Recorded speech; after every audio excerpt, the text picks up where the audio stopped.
You're welcome to the studio, Max Ogar. Thanks for having me, Aisha. It's a pleasure. Now, talking about today was supposed to be, the resumption. And then stories came out left, right, and center saying, this would not happen as is.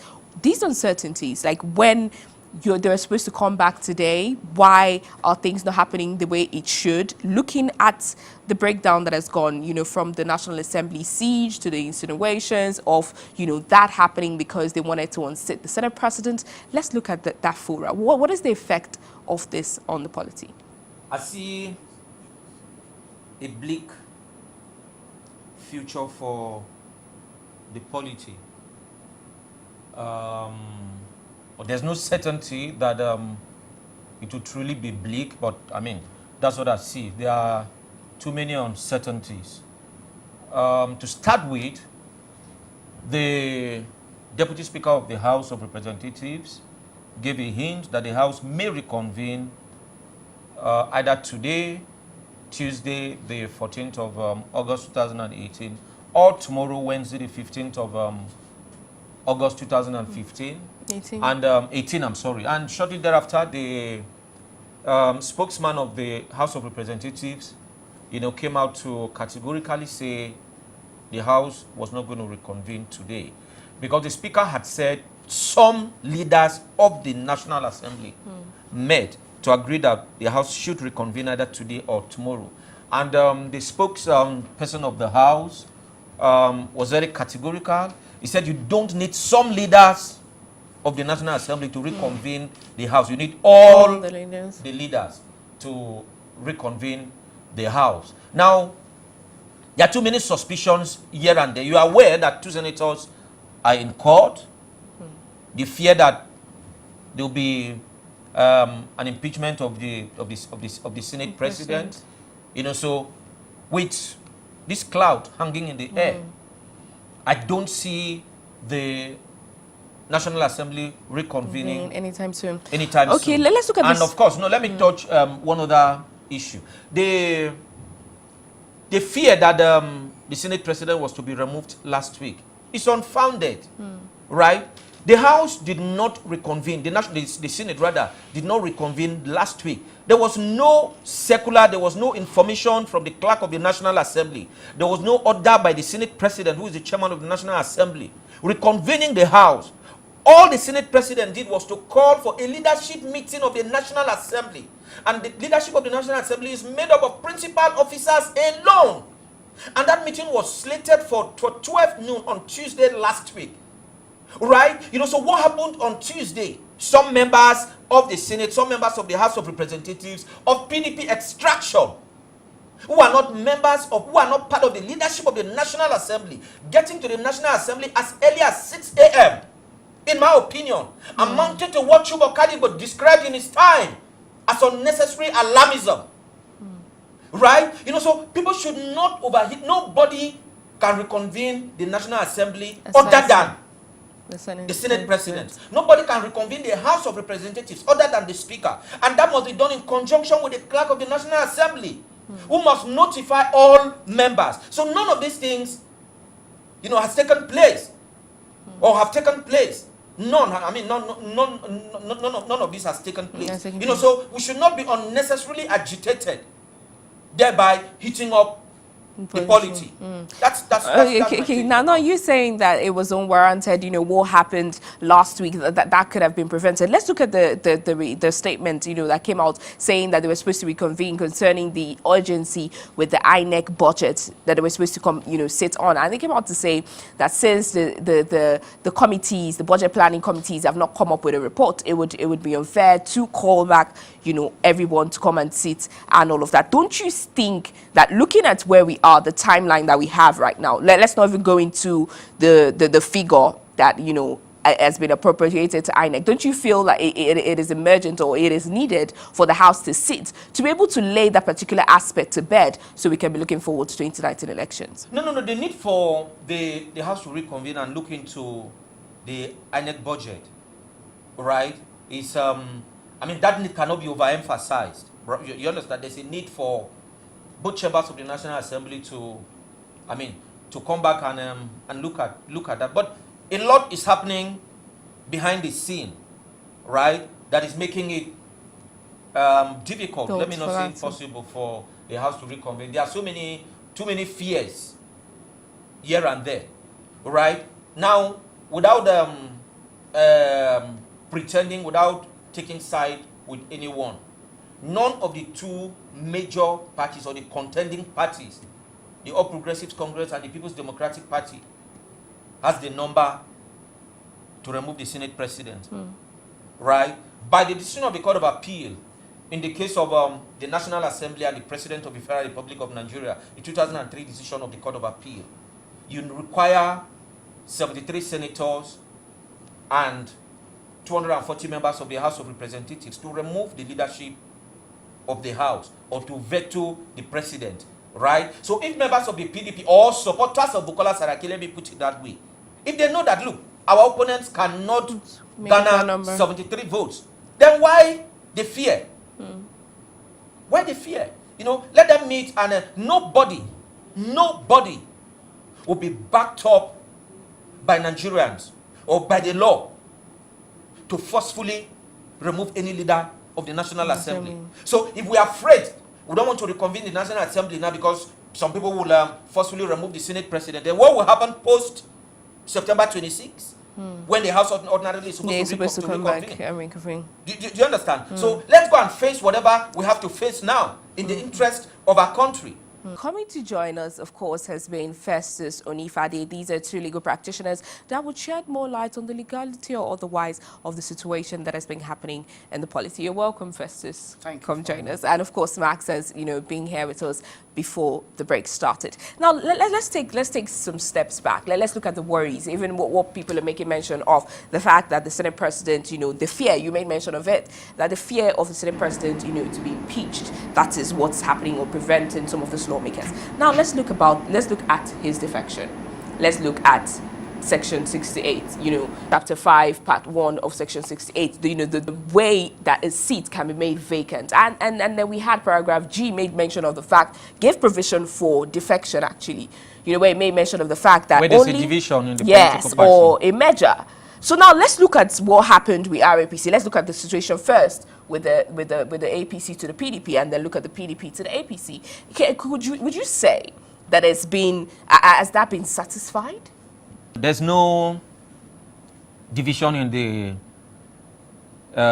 there's no faction in the APC, right? There's no faction in the APC, but that in itself does not invalidate the defection. Remember that before now, a good number of people left the PDP. Joshua Daria, for instance, who was elected under the platform of the Labour Party, left the Labour Party and joined the APC. Senator Mo Agigi also left the Labour Party and joined the APC. Senator John Owaneno left PDP and joined the APC. Hope Uzodimma left the PDP and joined the APC. Senator Andy Uba, Anambra, left the PDP and joined the APC. Senator, what's her name from Anambra? Stella Udua, left the PDP and joined APGA and all of that. And nobody declared anyone's seat vacant. Even backward in the 7th Assembly, Professor Boroface left the Labour Party and joined the APC. Senator David Mark, who was the Senate President then, did not declare his seat vacant, and all of that. So yes, the law says, Section 68, like you said, and even judicial authorities say you cannot leave unless there's a division. But we have had cases where people left and nothing happened. So heavens shouldn't fall at this time. Okay, yes, we made mention of the fact that, okay, this is what the law provides. And you have legal practitioners coming out, to call for said, light to be shared. One of your colleagues, exactly, one of your colleagues even did that, Frank Tete.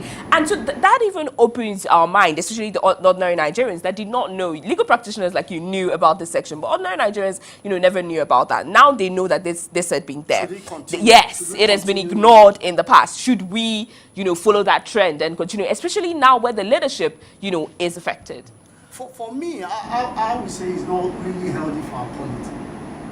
Continuous defection is not healthy, because at the end of the day, what are we trying to do? We are trying to build political ideology. We are trying to build political blocks and say, okay, to the right, to the left, these are the progressive and all that. But as it seems today, there is no clear division between the major political parties. Not at all. Everybody can crisscross whichever political party, depending on where their interest is best suited. So it's not about my interest or your interest or the interest of Nigerians. It's about what suits them.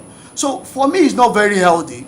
However, as it stands today, what the law provides is that once there is a division, and for me, my take is that on this issue of divisions, this issue of defection, you see, there have been a lot of judicial interpretation, whether the division has to be total.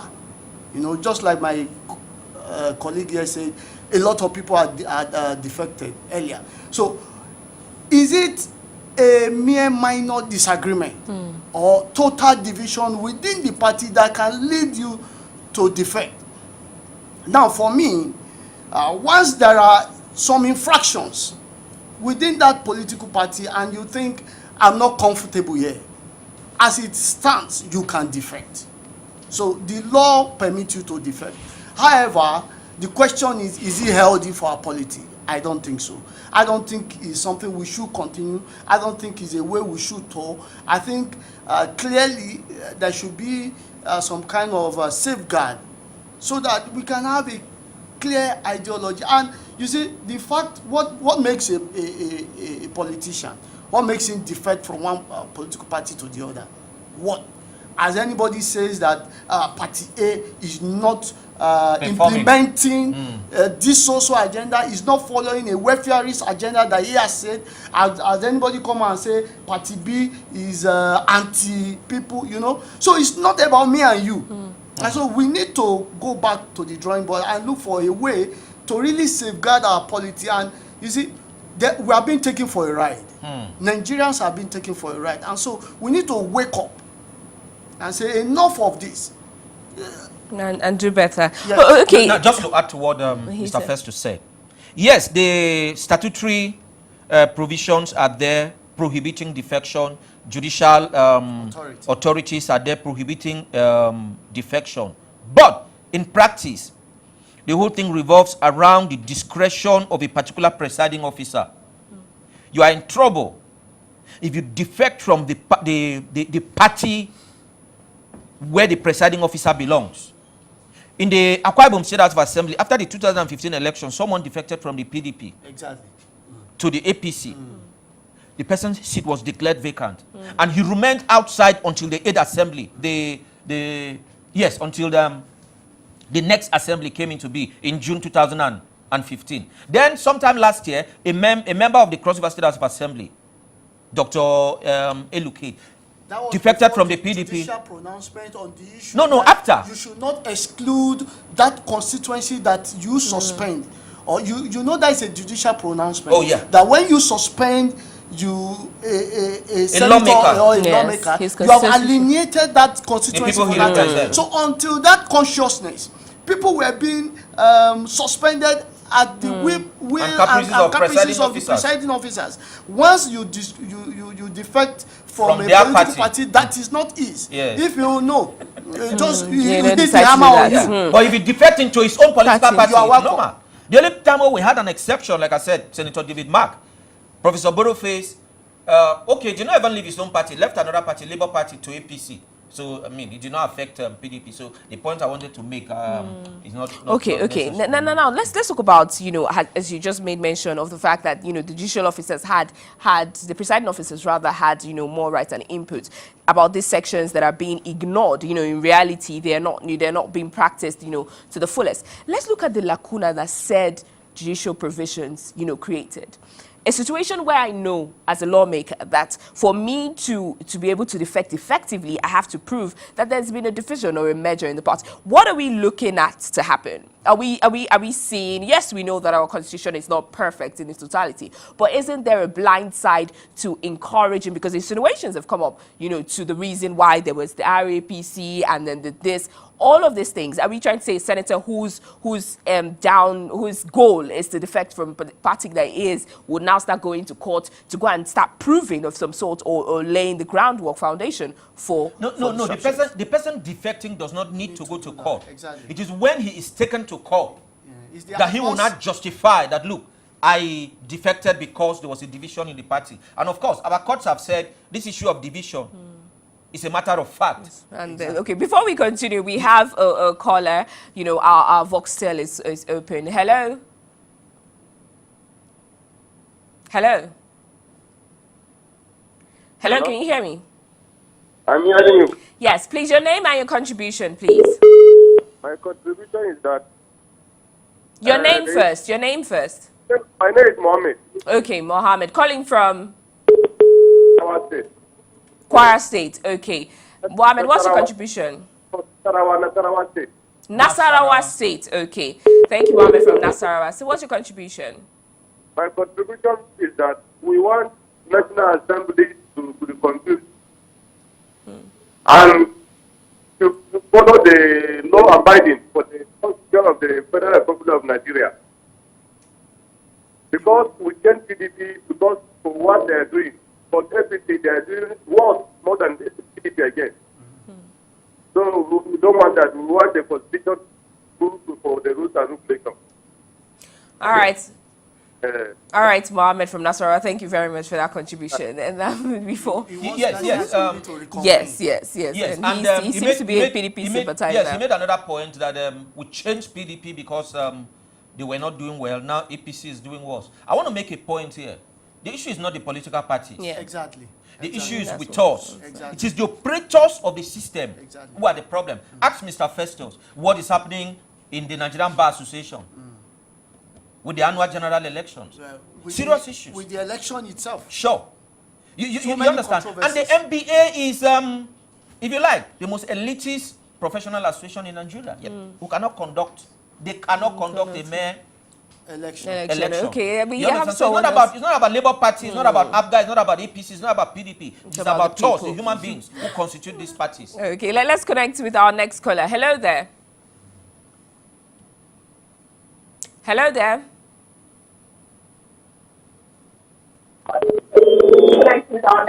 Hello, what is your name and where are you calling us from?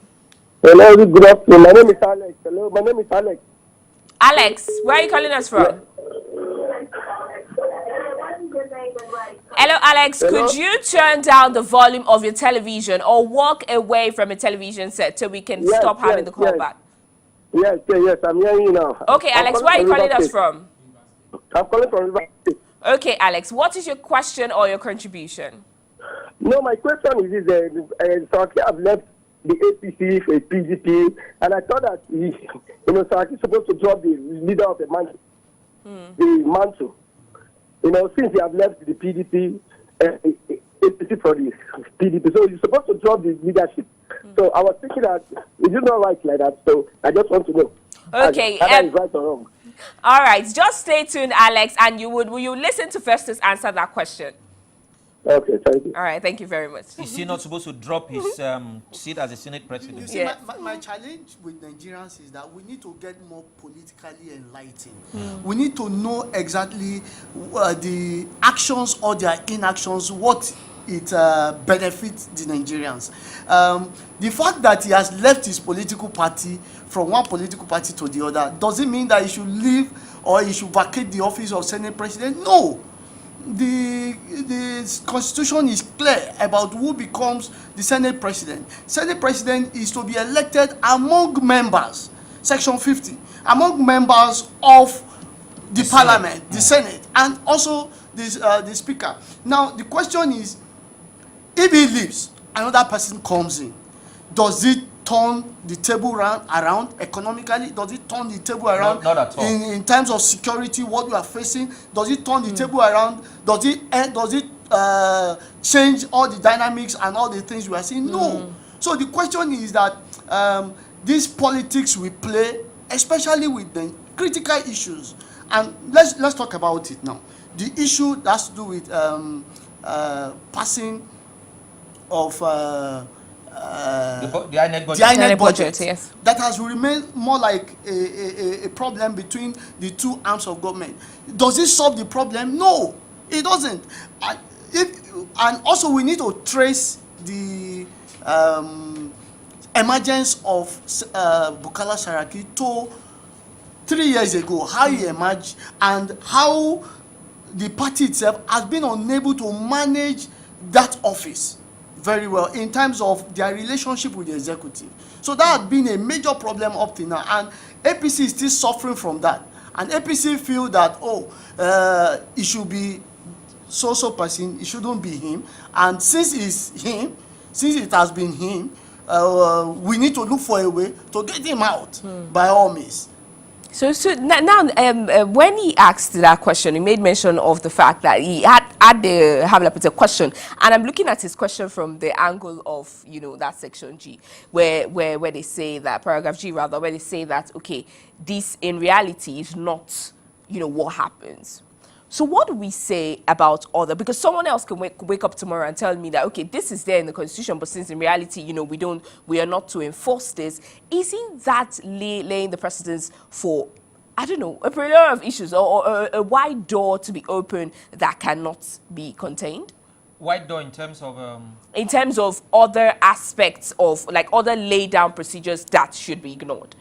Let's look at the fact that a seat will be declared vacant. Let's look at that first, the paragraph that gave us the section 68 before we had all of the other paragraphs. A seat in the House will be declared vacant on these circumstances. Exactly. Where there is division, where there is merger, and when the person in question vacates his office, either by appointment or otherwise. So now the stakeholders like not going, because the INEC has to be the one to determine that, okay, there was maybe a division or No, not INEC. He's a presiding officer. He's a presiding officer. He's a presiding officer.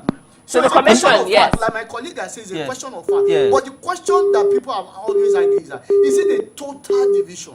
You know what they say, total division? Like you have a party having two conventions, having two chairmen at the same time. So that's the question. Or if there is a minor... So with this difference that he just made mention of, what is it? If it's total, then it takes effect. It be justified.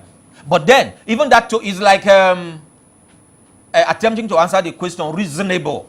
You understand? When you say reasonable ground, reasonable suspicion, that reasonable has a lot of question marks. What is reasonable depends on who is looking at it. Okay. Do you understand? Yeah. So even total division also depends on who is looking at it. But the question... One judge in a court of first instance can say, oh, look, what happened in party A was a total division. The matter goes from there to the court of appeal, and the three wise men in the court of appeal will look at it differently. If it goes to the Supreme Court, they will also look at it differently. So it is neither here nor there. So going round, it takes us back to the same point. Everything depends on the discretion of the presiding officer. If he does not like your face and the actions you took, he declares your seat vacant and heavens will not fall. And the facts are due before him. Yes. And the question now is that there have been defections to throw and fro each of the parties. Yes. So why is this more important? Why should her be let loose because of this defection? No. Why? But it's quite significant, we would say, because yes, this has been happening. The political parties have even come, to play a central role in this. We have, the APC chairman coming out to make some salient points, and also the PDP haven't been left out, coming out with a representative to make statements. Yes, you see, all the issues the national chairman of the APC has raised are moral issues, right? Now, what happens in the National Assembly is governed and guided by law, And their not their rules. Okay, not morality. Before you continue that thought, let's listen to the contribution. And hello there. Hello, good afternoon. Good afternoon. What is your name and where are you calling from? It's Alex. I just called now. Okay, yes, Alex, has your question been answered? Yes, no. You didn't give me the answer I'm supposed to get. Okay, so what answer are you expecting? Please, yes. Opabio defected from PDP to APC, and Opabio left his office as minority leader. But he didn't leave his office as a senator, did he? No. What in the office in the PDP as a majority? He left the office for them, and I was thinking that Saraki was wearing that crown based on APC. APC gave him the crown. You understand? Now he's leaving APC. It's just like when a son said that I'm done. I don't want to give my father respect anymore. I want to leave his house. You can't do their own. Not the wearing the same crown and the still rude and it's not. So I want to get a real answer. You didn't give me the answer I'm supposed to get. Alex, let me throw light on that.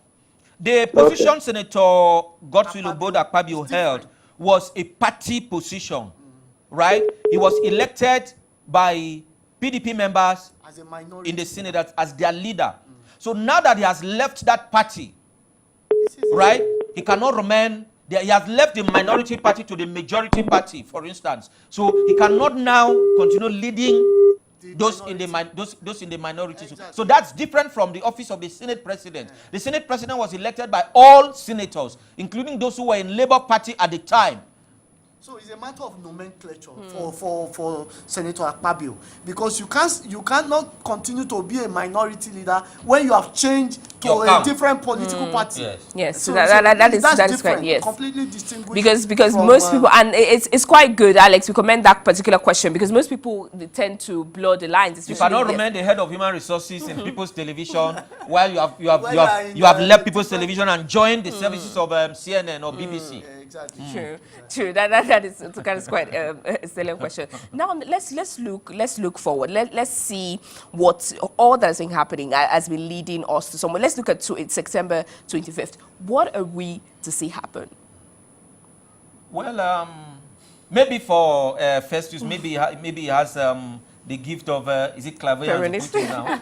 Foresight. Premonition. Yeah, to be able to determine what will happen. You know, but looking at it ordinarily, we cannot say with certainty what will happen. But certainly, there's going to be a lot of drama. Exactly. Yeah, there's going to be a lot of drama. I've heard by way of rumor, I've not seen it from any authoritative source, that Senator Godswill Akpabio's seat will be declared vacant. At least I listened to the publicity secretary of the PDP yesterday. He said we only got a letter from Senator Akpabio that he's resigning his position as the minority leader. He didn't tell us he was leaving our party, which means there may be something in the offing to declare his seat vacant. And once we make that mistake, we have set fire that we may not be able to control. You understand? Yes. I pray that what happened in the House of Reps when they attempted removing or in the process of removing Patricia Ete, I pray that doesn't happen because we lost a member of the House of Reps, a medical doctor from Katsina. Okay. You know, I mean, as a result of the free for all fight. Okay, let's listen to this contribution from a caller. Hello there. Hello there. Okay. Hello there.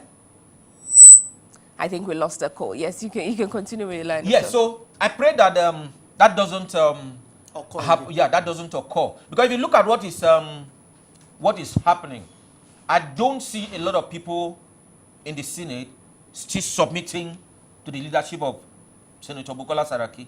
I also do not see supporters of Bukola Saraki letting go. I pray we don't have a stalemate in the Senate. Senator Shehu Sani said something about 2 weeks ago on in one of the television stations that those who want the Senate president removed do not have the numbers, and that even the other people do not have the numbers to remove the president. Okay. You know, he's a wise man. Yes, but so some people may be angling towards removing the president of the Federal Republic by way of impeachment. Some other people are angling to remove the Senate president. So none of the two contending parties, APC and the PDP, will have the numbers to do it. Let's take this call right now. Hello there. Hello there. I think we lost the call. Yeah. So there's likely to be a stalemate because right now everybody claims we have the majority. Right? And you know, there are people who lack courage. Right? The day the House will reconvene, there will be a different drama. There may be some senators who will not be there. There are APC members, take it or leave it. Those who did not defect, those who are still in APC, who are loyal to Senator Bukola Saraki. There are also PDP members who do not like Senator Bukola Saraki's style. Right? But Because people may not want to betray the people they represent. They may not want to come out openly on that day, because that day everybody must bear his father's name, like we say in local parlance. So some people may just stay away, right? As we also say in local parlance, may they go fight the fight. When the door settle, we appear. Okay, how about you, Festus? Do you agree with that? The issue of how the Senate president should be removed is also subject of some sort of controversy. Now, there have been some argument that it is the two-thirds majority of all the members. And the other argument is it is the two-thirds of members present at a particular sitting. So, at the end of the day, when eventually the House will reconvene, we are set for a drama. Yes. So it will not be determined on which would take. So imagine the way the Senate President itself emerges, the way he emerged, the last when June 2015, when the Senate President emerged. Not all the senators were there. Yeah, about 54 of them. Yeah, so they just they were more. The majority of them agreed. So the question now is that is it the majority of the members that will be present in a particular House or the sitting whole that House? can Okay, let's quickly take this call before we continue on that. Hello there. Okay, I think the connection is quite bad, and they're trying to reach us. So as we go and look forward to the days ahead, like my learned colleague here has said, we look forward to some sort of drama, real drama. And you see, the chairman of the ruling party, Adam Soshamale, is also talking with some sort of venom that the Senate President must be removed, and he has not backed down. And the Senate President is saying, "You cannot remove me." Okay, so let's quickly take this call and answer this question, because for want of time, I want us to be able to answer as much questions as possible. Hello there. Hello. Hi. What is your name and where are you calling from? My name is Festus from Adamawa State. Okay. And what is your contribution or your question? Hello. Your question or your contribution? I think we lost that call there. I'm sorry. Yeah, Mr. Festus, the issue of what makes up The quorum, two-thirds has been settled by the Court of Appeal. In the case of National Assembly and President of the Federal Republic of Nigeria. I'm aware of that judgment. Yes. That is the two-thirds majority of all the members. I'm aware. For Senate, 73, House of Reps, 240. I'm aware of that judgment. But now, in spite of that judgment, there are still people that are saying, no, it has to be the members present at any particular. And the people who were pushing for this argument are saying, after all, the present Senate President emerged from two-thirds or the majority of the members present in a particular sitting, not the whole members. So it's an argument that neither here nor there. And at the end of the day, if such action is taken, in Nigeria, they'll say go to court. So you go to court while the new Senate President President continues. And you see people switching loyalty. Of course. That is quite scary, seeing that as the future of our policy. I know on today's episode, of course, Festus, Onifade and Max Ogar have done their best, to shed more light. For want of time, we cannot take all calls, we cannot, get all the contributions, but I'm sure from all the facts that they've laid out, from what we have as a provision, and from what we see as the reality, given the judgment, like they said, National Assembly and the President, they're saying it has to be, that is the judgment that has been given. The insinuations from those saying it has to be the members sitting, they are just insinuations, like Festus said, if you have a problem, you take it to court.